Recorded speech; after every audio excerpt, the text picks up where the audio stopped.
السلام عليكم ورحمة الله وبركاته. الطلاب المميزين والطلاب الأذكياء الطلاب الشطار، إن شاء الله أعلى المعدلات ورافعين رؤوسنا ورسائلكم بالسعيات المميزة والمعدلات الراقية ومحققين الطموح ومحققين الأهداف، ونشوفكم بأعلى المراتب. وموضوعنا هو اليوم بولايت ريكويست، الطلب المؤدب للصف السادس الإعدادي بالوحدة الثانية. موضوع الطلب المهذب، الأجانب والإنجليز أيضا مهذبين ومثل تربيتنا ومثل أخلاقنا، وأيضا عندهم طلب مهذب ويطلبون طلبات مهذبة، لكن يمشون حسب قواعد معينة وحسب سياقات معينة، مو مثلنا من رخصتك إذا ماكو زحمة. هم أيضا لهم قانونهم الخاص وطلبهم الخاص. شنو الغاية من الطلب المهذب؟ من اسمه طلب مؤدب وبصيغة مهذبة. إذا أنت تريد تكون أكثر أدبا أو تريد تكون مهذب مع شخص غريب وتطلب هذا الطلب، مثلا May I have your phone number please؟ أقدر أخذ رقمك من رخصتك من فضلك. Could I have your phone number please؟ أقدر أخذ رقمك. Could you help me؟ تقدر تساعدني. Can you come with me؟ أتستطيع أن تأتي معي؟ هذه كلها طلبات مهذبة، لكن أنت من تجي تريد تعبر عن الطلب المهذب وتسولف عن الطلب المؤدب لازم تمشي على قاعدة معينة، ولازم عندك شغلة معينة تمشي عليها. القواعد سهلة وواضحة. عندك may I زائد فعل مصدر زائد تكملة، ولازم يكون الفعل بالمصدر. إذا جاك الفعل تصريف ثاني مضاف إليه اس، جايب ويا جهال، جايب ويا العيلة، إطلاقا ما تستقبله، تستقبل فعل المصدر فقط. could you زائد فعل مصدر، would you زائد فعل مصدر، can you زائد فعل مصدر. لكن إذا تلاحظ إنه أنا عندي 3 قواعد مخليهن واحد برقم 2، وقاعدة واحدة مخليها رقم 1. في حالة وجود مي عندك بالجملة، هاي الجملة شوف ما بها مي والمطلوب طلب مهذب، هاي الجملة بها مي والمطلوب طلب مهذب، وهاي الجملة ما بها مي ومطلوب طلب مهذب، تستخدم هذين ال3 قواعد في حالة وجود مي، وتستخدم هاي القاعدة إذا ما عندك مي بالجملة. يعني ما عندك مي هاي الجملة، يعني هسه هذه الجملة ترهم على هاي القاعدة فقط. هاي الجملة موجودة مي ترهم عليها هذين ال3 قواعد. هذا بالنسبة إذا أردت تسولف كإنجليزي تام. أما القواعد الإنجليزية وطريقة صياغتها لا تشنج بيها. تقدر تستخدم هذين ال3 قواعد بتغيير الفاعل إلى آي. مثلا هاي could I، شوف نفس may I سويتها could I. تمام؟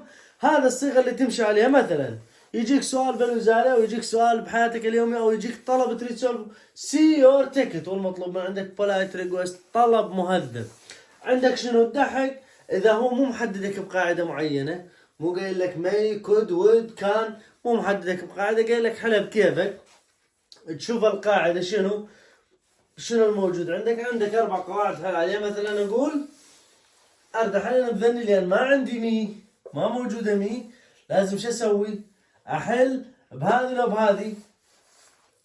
إذا ما موجودة مي ايش قلت أني؟ شوف ضارب لك إكس هنا. في حالة عدم وجود مي أستخدم هذه، وإذا وجدت مي أستخدم هذه. تمام؟